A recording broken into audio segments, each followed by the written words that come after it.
How are we doing? Good. How are you? I'm incredibly well. How's the week been? Or is it just starting? It is just starting. I forget It's what just day it is. starting. Yeah, it's just starting. It's a classic. It's a classic after bank holiday Tuesday. Everyone's like, Oh, so true. I'm glad we got you on the stream. This is a long time in the making. Can we give us some context into Batch and yourself? yeah, of course. So I am Imogen. I'm brand manager. Batch is just turned 3 years old. We started, I know, thank you, thank you. So Batch was started by Sam and Julian, co-founders. Um, Candidly, Sam is my brother, so there's a bit of a family root in there. But yeah, basically the business started because Sam couldn't find a decent casual suit. Very simple problem. He couldn't find something that he could dress up and dress down. And he comes from startup background, so the concept of just solving a problem wasn't that scary compared to somebody like me. I wouldn't just do that. So Sam was like, well, if I can't find one, I'll make one. So we approached Julian, one of his good friends from university. They both went to Newcastle together, and Batch basically was formed from there. So the concept is that it's a two-piece garment that we make to order, which I'll come on to like the whole reason of why we make it to order and all the benefits and obviously the cons of it. But anyways, it's a two-piece garment that you can dress up to look smart, dress down to look casual, and you can wear it in almost every single environment. So it's this kind of versatile, new, modern way of dressing. I like it. Is it male and female? Used to be business used to be unisex. Um, yeah, for the first like 2.5 years, we were unisex, which was such a brilliant part of the business for me. I love women, obviously, um, as you do. But I love that we had like this empowering outfit, which was suiting for women is usually an oversized male suit that Yep. women make good, whereas we created a piece that was specifically for women. However, when you're new and as a fashion brand, obviously you've not got that bigger budgets and sampling is really expensive, and so we put all our eggs into the male suit because it was just like much more of our sales. And what we kind of found was that the female suit's just not quite ready for all women's body shapes. So we've kind of paused on the women's side because it was only 5% of our sales. And hopefully, and most probably in time, we'll come back there. But you've got to put all your eggs in one basket, and that basket is our menswear. So, which is going really well. And we're really glad that we've actually done that. It was a really good, positive business decision. I love it. We love to see UK businesses thriving. And I think it's incredible that you're building the clothing brand like a startup. Often you sort of like end up building this community first, and it's sort of this long drawn out process. Mm. You guys have scaled so fast, so quickly. It's like a store in prime real estate in Covent Garden that is epic. I can As say you because can I've been see. there. As As you we can can see. see behind you, it's great. Look, I Yeah. want to spend a little bit of time talking about brand management within the context of all of this, right? One of the Yep. great conversations that we had was around the fact that you stopped all paid and you focused mostly on organic, really crafting a unique experience for your users, your Yep. consumers. Why? Oh God, why? That's a big question. The But existential question. mainly because when you are so young, I mean, 3 years doesn't sound that young, but it is, especially in the fashion space. Those that don't really know, being a fashion brand, fashion as as an industry is so hard to break from the norm because of fast fashion, because of trends, because of the big powerhouses that create this, like Vogue, bitchy, sorry to swear, All good. like dynamic that getting into the ad side of things, you slip into that as well. So you just end up feeding so much budget into things, basically so much budget into ads that don't then um, fall into sales. So we basically realized we only did it for about 3 months, and we realized that we suddenly got like an influx of 5,000 new followers, which looks great. And we were like, wow, that's amazing. Our Instagrams got a bit bigger, we're verified, like all great, but it doesn't then correlate into sales. So we realized let's just pull it all the way back and do things how we like to do things, how we would do things, and how we would like to be spoken to, which is just all authentic. We do everything in house. We don't have any marketing budget really, except for gifting suits. And that is, we do that in a really authentic way, that the only way somebody of influence or somebody that means something to us or that we think has an authentic story that should be wearing Batch, they have to come into store, they have to come into our space, they have to feel the product, they have to learn the story, to which then the relationship with these influential people is really real. And it then gets us out of this paid ad, I don't know how you want to say it, like wormhole that comes in it, that you just, the more you feed into ads, obviously the more you get out, but not necessarily in the markers that you want. So the more we were feeding into it, the more followers we were getting, which was great, but it was not putting Batch in the hands of people that were actually buying Batch, I which understand. And you really wanted to important. curate that experience of buying a Batch suit versus, oh, we just want numbers on social, so it looks like we're doing well. Completely, because it's all fine and well us looking like we're doing really well, which is great. We love a smoke and mirror. As I can tell you, there's a lot of smoke and mirrors in this business, but there's only so much that smoke and mirrors actually help. And if you've got a massive store in Covent Garden like we do, we still need to hit our targets every day. We still need to hit that 4 or 5 suits a day, which doesn't sound like much, but for us is monetary quite a lot. That doing these paid ads and getting people to be like, oh, I've seen Batch, doesn't mean someone's like, oh, I want to wear Batch. So I understand. It's incredibly difficult. When we think about the types of people you want wearing Batch, obviously, like we all see the reels, we all see the TikToks and the social content around these incredible people that come into store. I personally yeah. love your videographer. I can't say anything bad about the brand because you guys are putting yourselves on the map in an incredible way. What do you look for in those individuals that you want to gift a suit as an example, or bring them in store and like experience the Batch experience? Well, you semi-started asking it before you actually asked that question, which is like, who do you want in Batch? So I'll start with our customers, because then that then explains the other people, because an element of Batch, which I want everyone to also just know, that it's nothing to do with being materialistic and getting the biggest person in Batch, because obviously would love David Beckham to be wearing it, but it's not realistic. But suits as a garment and as a product have no boundary. You have 8-year-olds at weddings wearing suits to your 95-year-old grandpa wearing one. So it's like there's no age limit, which really comes into fruition with our customer. We meet the most incredibly versatile people ever. I mean, like, we've had one of the most famous astronomers in the world wearing Batch, to just like your average lovely Joe that doesn't usually feel very confident in clothes and fits into Batch. So like you have all these different people, which then correlates into the influential people that we like wearing Batch. And there's kind of categories. We've got being a sportsman is really helpful. Sorry, Batch is really helpful for sportsmen, because you have a certain type of body type. You're either quite muscly. My goodness, sorry, my dyslexia just came in there. You're either very muscly and find it really hard to fit into, quite tight garments, or you're really uncomfortable. So Batch is amazing for those type of body shapes, which then kind of feeds into like the rugby side of the business, to then those type of sportsmen, they need to go to events where they look good, but they don't want to wear that because they don't usually. So that's a really big part of the business. Also, Sam and Julian, as two co-founders, they are really active. They both used to play rugby. They love sports so much. So that's huge. And I'll come back onto the sports side of things, because we just had one of our most incredible deals of the business ever that launched about 2 weeks ago. And then actors, TV presenters, that kind of thing, they are a very brilliant side of our influential people in Batch, because Batch is amazing for them. Being on the red carpet, being at talks, film premieres, whatever, like, you need to look good. But again, people go to them all the time that they don't want to wear something super luxury or super high fashion or tight or stuffy or uncomfortable. So Batch really comes into play there. And then other just fun people are just fun people that we just are like, wow, you're doing an incredible thing.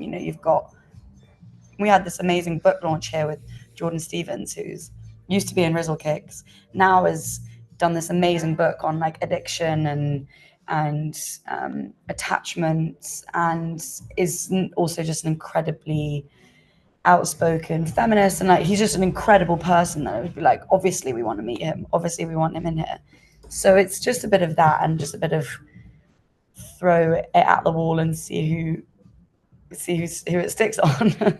Have you got a favorite guest that's come in? Have you got a favorite person that's come in that you've been like, yes, this was great to just have them in a suit, to experience us like in the embodiment of like all of this hard work?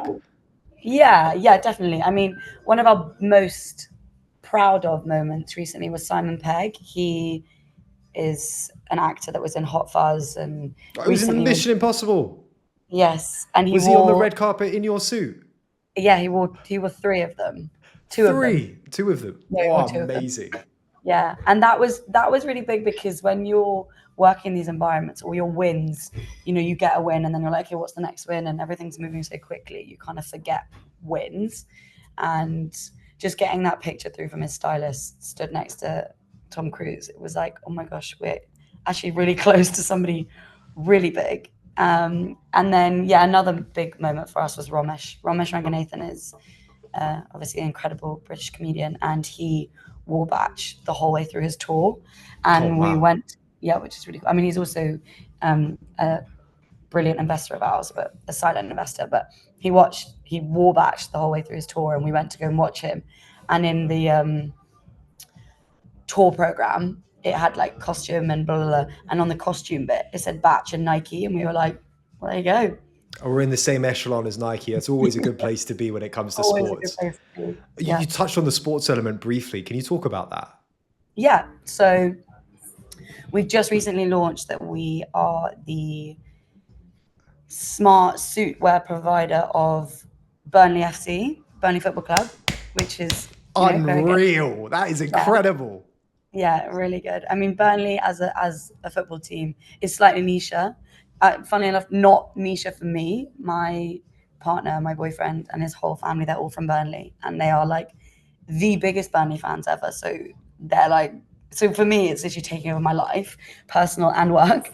But we've been in the pipeline to become a Premier League suit provider for a while. We've had quite a lot of different conversations with different teams. We've had Fulham, Arsenal, lots of different teams, and it's just so happened that Burnley was the perfect. It was just the perfect deal. They're an incredible team. Scott Parker, their coach, is just amazing, and it's just really, really exciting. And season's just started, so it's just about to start coming into fruition, and it's just really cool. It's cool that we are able to do something so big. It must be pretty amazing to feel like you're in the same degree as like an Off-White for AC Milan, or a Jordan for Paris Saint-Germain, or in their case like a Louis Vuitton now. And it's honestly, like we're in that conversation, and we've only been in business 3 years.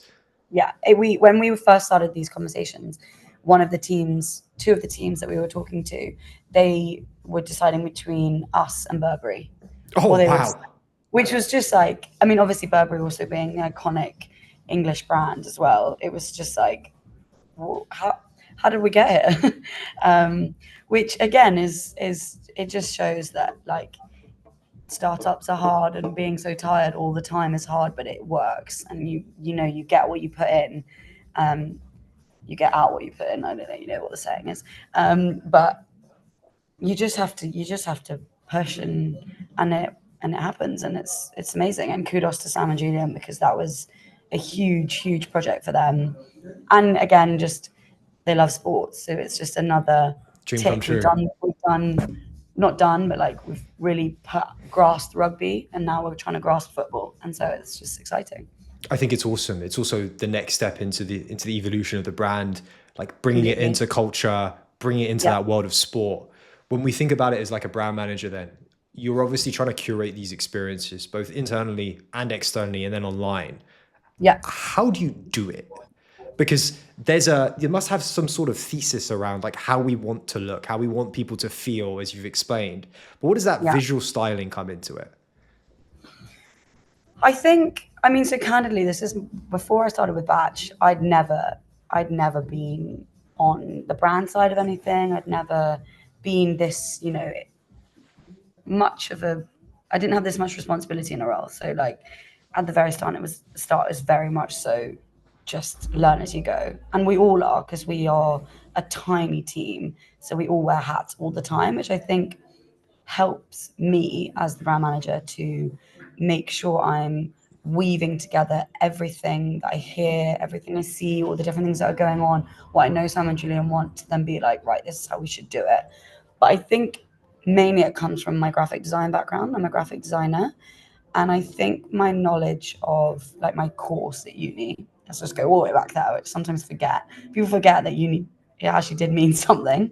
And I did graphic communication design at uni, and the communications part of my course, I think, is what's allowed me to take my graphic skills and then like throw them into actual practicality, And so for me, when I'm thinking about anything brand related, I'm always thinking, how would I, as the consumer, read that? Because it's really easy sometimes to be like, well, obviously they'd get that, or be too curated and be too like slick and too cool, and then it's actually like, well, that goes over somebody's head, even from the models you choose, or from doing something like a really fashion, really like magazine style shoot, which like for me as a graphic designer, I would love that. I love that kind of thing. I love high fashion. I love really thought through, like super curated. Actually, may fall flat on Ben, the 35-year-old who's trying to buy Batch to look good at work. So it's kind of mixing my love of all things visual, from color, texture. I mean, I read layout books all the time because I just love like when a square and a circle like just like Intersect. yeah, that then works when you like look into our shop, and like when you come into the shop, everything's very like calm, everything's very cool, because it's the idea that again, like we want not you to come to us, but a bit like you come to us, not us be like, hey. And so that comes out with the tone of voice as well with the brand, and which can also, candidly be a massive con, because you then fall into the trap of being too laid back and too like, with this cool, casual, casual suiting brand. Do Like you find people find that. yourselves catching yourself on doing that and being like, "Oh, we're too relaxed right now. We need to just up the ante a little bit." I think we catch ourselves doing that in terms of the fashion norms. So, Oh, so you fall into the sort of the trend hopping that other brands might do. no, the opposite. We don't want to be on trends, and we Right. won't, because it just doesn't correlate to slow fashion, because everything's so fast. But we jump out of being too in a customer's face, and actually sometimes it's like, well, you actually just need to be salesy, but that's okay. It's okay to tell somebody, buy this now, because we're slow. We don't want to be, in somebody's face the whole time saying like, you should wear this, you should wear our new black suit, or you should wear our petrol suit, or you should blah, blah, blah. Sometimes we find ourselves, I'm suddenly like, when was the last time we sent just a classic product email? And we're all like, ah, not for 2 weeks. And that's good, because you don't want to be in people's faces all the time. But then you realize, wait, we actually are a fashion brand. We're trying to break the norms and be more accessible, bring luxury to the everyday person, be slow. Remember, like, buy a jacket and trouser, and you can wear the trouser every single day. You wear the jacket on its own.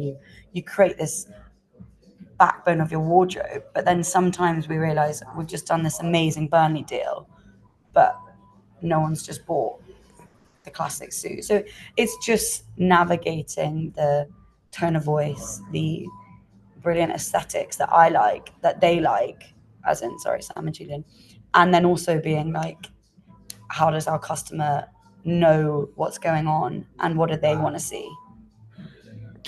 How do you craft that tone of voice? Is it what you're talking about internally as a team? and you sort of take those words and you apply them into the context of, you know, what the brand should feel like? Or is Hmm. it like you listen to Sam and Julian and go, oh, right, okay, I get it. Yeah, it's kind of a 50-50. It's like, I think this is where potentially being a sibling may come in to kind of, Ah, a lot of people are like, oh, you know, how is it having your brother as your boss and blah, blah. And we are very professional at work. But I think sometimes I forget that I have the same DNA, obviously, and we have similar brains, that I can navigate what Sam and Julian want probably quicker than somebody else might, so because actually it's a superpower. yeah, because I hear them and hear what they're saying, and Julian's very similar to Sam, so you know, and now Julian's obviously one of my closest friends. I can hear what they're saying and learn how to take it. Maybe not to add gender in here, but in a more feminine way that might be a bit more softer. You know, sometimes the boys will say we need to tell people to wear the suit to their wedding, and they have 8 weeks, so, and it's made in London and it's really comfortable. And I'll know, well, let's put that into a sentence, or let's not have any sentences on it and just have an image and let the product do it for itself. But I do think the main point, which I was trying to get to there, is the shop helps us with navigating that, because we listen to our customers and we see our customers every day. And you physically talk to them about what they We like, what talk they to don't them. like, how they sound, how they feel about the brand. Well, in inverted commas, yeah. So, you know, we have these things called a fit and style appointment, which basically is not an appointment, it's just a better way of saying it. You just book in, and then we know you're coming, and then you have half an hour where you get a coffee, a beer, a cocktail, and you have either me or Simone, our retail manager, or Sam and Julian, and you just have half an hour where we just take you through it, and we allow you to find the right jacket, the right trousers. We say, like, you know, you could just wear a t-shirt with this and loafers and you look great. And it's just a really relaxed way of shopping. In that, I learn what that person does. I learn that person's name. I learn whether they're single, or, and not because I have a checklist of, do you have a partner? It's just like, you have this really nice conversation of like, oh, so like, what do you do? And they'll suddenly say like, oh, I'm a lawyer. And then you automatically learn, like, okay, well, I'm talking to this type of customer that's from this part of our target market. And then they say, I'm like, oh, are you here? What are you here for? Without saying why you're here, but like, what are you here for? And they say like, oh, I just want an outfit that I can always wear when I want to look good. Or some people say like, my partner wants me to look better on date nights. Or then another person says, well, I have a wedding, and automatically I'm learning. I'm like being filled up with information as the brand manager of then the different tone of voices, because then we know like, okay, well, we've got grooms, we've got christenings, Which we've is the got, most common? ooh, good question. Most common is still probably, we're still riding on every day.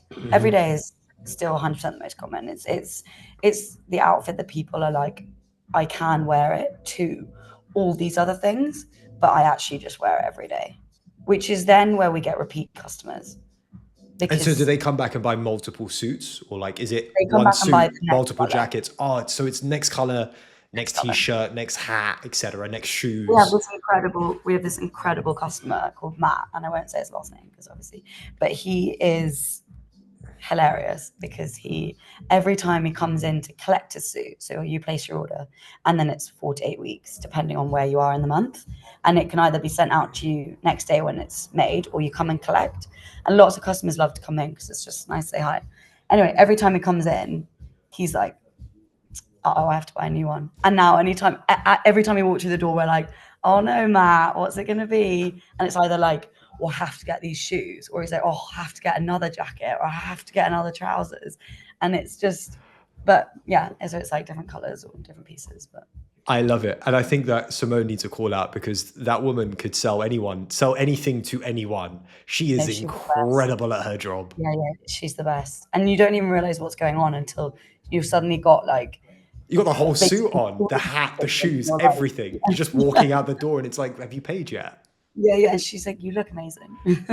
She's brilliant. But she's not That exact tone. like, What is difficult about the work right now in this sort of like viral focused landscape? Everyone's like clamoring for attention. Yeah. How do you stay slow, and how difficult is that? It is obviously the inevitable answer is difficult, but it's not necessarily as difficult as people may see it to be. To stay on the viral and everyone knowing about you, that's really hard because you're chasing something that you have no control over. Chasing virality as a business, I find the most frustrating thing because you put all your effort and budget, let's say, and time into this like incredible campaign or VM virtual merchandise in the shop or something that you've really thought about, and it can just go straight over somebody's head or only 1,000 people see it, and then you're sitting there with some obvious idea of why it hasn't gone well, but then also like, this is so irritating. And I think how we're trying to stay away from viral chasing, trend chasing, is just sticking to our core messaging and core values. And again, tone of voice. Like, we want everyone to feel, that they're a friend of ours. We want everyone to know that, one, they've always got amazing customer service. If something goes wrong with your product, we're here. You know who we are. We're extremely founder facing. I'm very forward facing in the business, which then I think gives us a bit of grounding that we don't have to constantly chase, like the next best thing in menswear or the next this or next that, because we are being the best at what we do. We had I remember about a year ago, a customer came into our shop in Shoreditch, and he was like rummaging through. And if you come into the shop, more likely than not, one of us will speak to you, just because we're like, hey, welcome. Anyway, he like really didn't want to be spoken to, so I kind of just left him alone. And then I was like, are you okay? And he was really frustrated, really annoyed, and he was like, I have been trying to replicate the batch suit for 2 years without buying the batch suit, and everything I buy is crap, and now I have to buy one of your suits. And obviously for me, it was hilarious, and we laughed about it. And he was like, it's really irritating that you guys are the only people that are making the casual suit properly. And that is what we want everyone to know. That is how we're not chasing trends, virality, expanding super quickly, because it's just not sustainable. We make something, we make the casual suit, we make one style.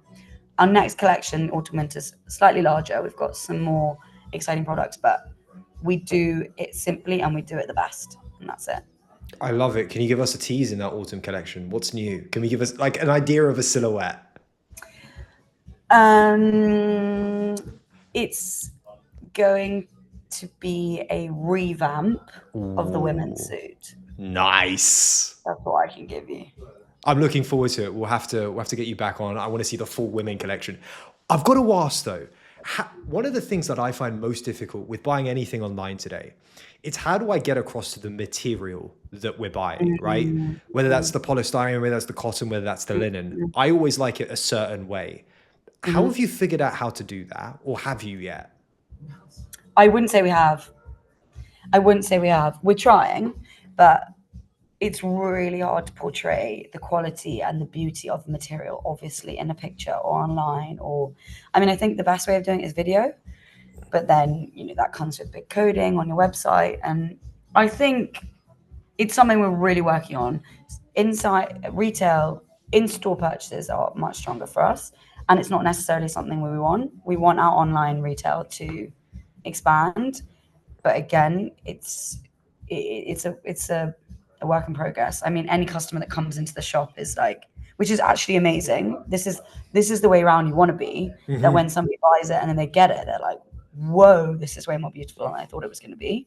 And when someone comes into the shop and they touch our brushed cotton or they touch our wool herringbone, they're like, God, this material is gorgeous. No one, like, I can't believe your suit is only £395.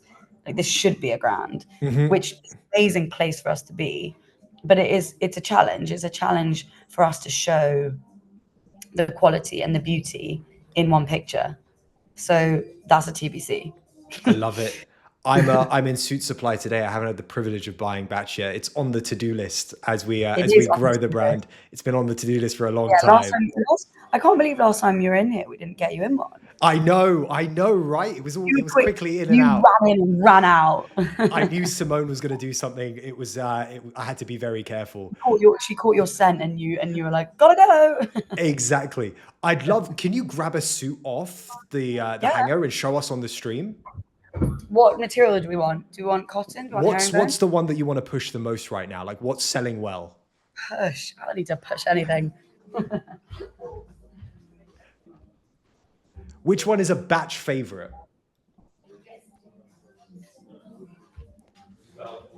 Right. So we have got our petrol, which is our brushed cotton. So the lighting is going to be awful right now, but basically it's our take on a black. So I'm wearing black now, as you can tell, and it's a like forest green mixed with black. This is our best color, and if you wear it with white, it just pops. But it's basically, we've called it petrol, which kind of confuses some people sometimes, but it's a really interesting color because it's really dark in natural light and then kind of green in like white light and artificial light, which is... But it's supposed to be that way. It just hasn't aged that way, I assume, right? Yeah. It's meant to be that way. That's the whole point of it. And it looks great casually with just over jeans, which again, people forget. You buy the suit because you have the option, but it doesn't mean you have to wear it that way. Mm-hmm. You know? But yeah, so this is our original material. This is the brushed Italian cotton, and this is 395. This one. Is that something that you wear all year round? Something that you wear during the winter, all year round? Yeah, it's really breathable in summer, and winter is perfect. Obviously, you wear something underneath it. And then this is the wool herringbone, which is probably all of our favorite materials. The cotton's got elastane in it, so it's unbelievably comfortable. The herringbone doesn't have elastane in it, but so it's a more structured fit. More structured fit. This material is also like indestructible, which we didn't actually realize until we got the suit, and then we were like, Christ, like you could literally run a marathon in this. It doesn't what am I trying to say? It doesn't crinkle. Mm-hmm. Yeah, that was go with that. Doesn't crease. That's what I was trying to say. Sorry, I lost that word. Doesn't crease, waterproof, and it's basically like a traditional material. So you've got the like beautiful herringbone. You can't see it on this video, but it's basically got beautiful herringbone stripe on it, but in our casual shape. It's so cool. It looks so cool. And with like a white t-shirt and a loafer, you just look really crisp. I like the vibes, and I'm a big fan of the hats, given that I'm bald. So like, I need something for the head, and like that with a beanie or that with one of the hats I've seen in the shots online. I think it's going to look great. We've got a matching hat for our overcoat coming out in the next collection. I love it, and you'll be all over it. And we've got so many new colors coming. That is wonderful. Imogen, I can't wait to have you back on the stream. I want to talk all about the next collection with you. I'd love to get the rest of the team on as well, talk about some of the work that they're doing. Let's find some time. This has been an absolute pleasure. Thank you for having me. Oh, pleasure's all mine. You know I'm big on Batch. We're definitely going to get a suit in. Might have to get the Ventures embroidered on the inside. Oh my goodness. Honestly. On the sleeve. Love it. Thanks so much for the time. See you soon. Bye.